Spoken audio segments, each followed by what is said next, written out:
Hi everyone, welcome to my kitchen. In today's recipe I'm going to show you how to make Batata Nu Shaak. This is a very simple dish that is going to be made in the pressure cooker, where I'm going to be sauteing the tomatoes along with some ginger and spices, and then adding the potatoes, water, and then just pressure cooking it. It's going to be made without onion and garlic, so without wasting any time, let's just dive right in and I'll show you how to make this dish. So to begin making the Batata Nu Shaak, we need some potatoes. Batata essentially means potatoes, and I've peeled the potatoes and then kept them. You can optionally soak them in water so it doesn't get black if you want to use it at a later point in time. I have some chopped tomatoes, ginger, cinnamon and bay leaf as well.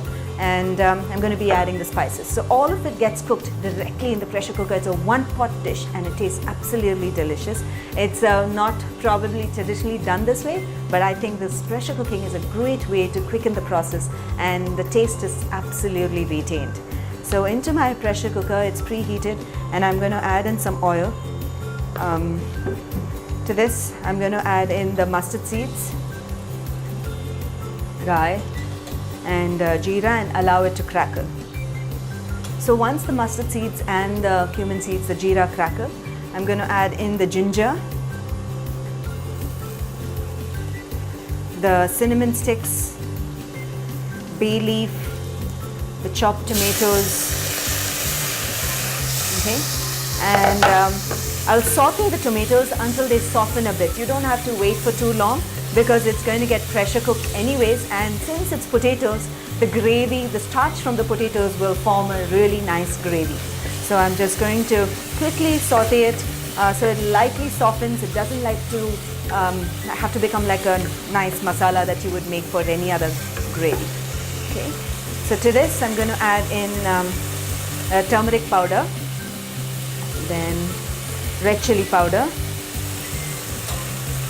coriander powder, dhania powder, right? And this garam masala, just a little bit, and kala namak. Kala namak adds to a different taste. You can also add chaat masala if you want.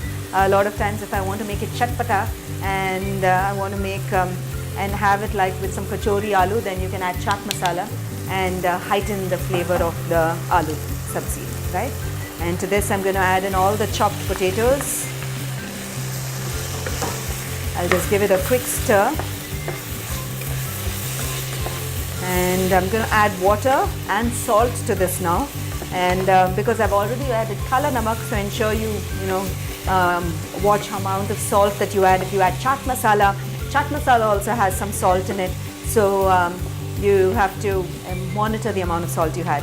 A lot of times if you have moody masala is a famous masala from Calcutta. So if you add that as well, it'll taste like the Calcutta style aloo sabzi. So yeah, so essentially it's purely the flavorings are your choice. And now that I've added all the masalas and the salt, I'm going to add in the water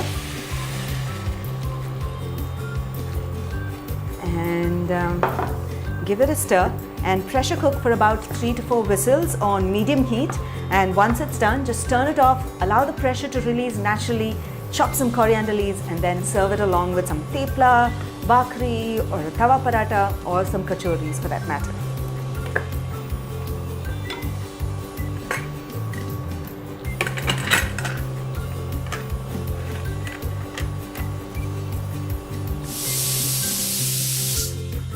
And I'm going to open the pressure cooker now.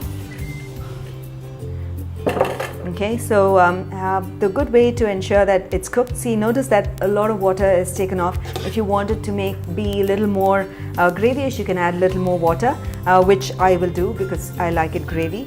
So notice if you just press in, the aloo should be cooked. Now to this, I'm going to just simply add in the chopped coriander leaves, and that's it. It's as simple as that, and the aloo sabzi is ready.